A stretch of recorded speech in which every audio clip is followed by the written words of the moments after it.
Hi అండి. ఇది ఎప్పుడైనా చూసారా? ఇదిగో ఇది సీతాఫలంలోనే ఇది ఇంకో రకం రామఫలం అంట. లక్ష్మణ ఫలం కూడా ఉంటుందంట, కానీ నేను చూడలేదు. ఇదైతే రామఫలం అంట.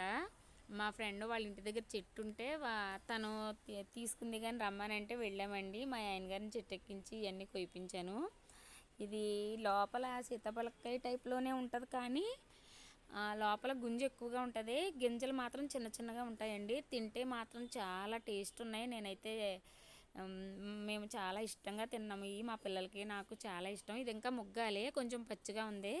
ఈ తొందరగా 2 డేస్లోనే ముగ్గిపోతాయండి. కోసిన వెంటనే 2 డేస్లో ముగ్గిపోతాయి. చెట్టును ఉండగా కొంచెం ముగ్గుతున్నాయి అనుకున్నప్పుడు కొయ్యాలి. ఇవి చాలా బాగున్నాయి కదండి, చూడడానికి కూడా చాలా అందంగా ఉన్నాయి. నిజంగా నాకైతే వెంటనే తినేయాలనిపించింది. ఇంకా కాయ అలా తినేసాను. కడుపు నిండిపోయింది ఒక్క కాయకే. మా అబ్బాయి ఒకటి, నేను ఒకటి అలా తినేసాము. మా చుట్టాలకు కూడా పెట్టాము, ఇంటికి వచ్చిన వాళ్ళకి. చాలా హ్యాపీగా వాళ్ళు కూడా బాగుందన్నారు.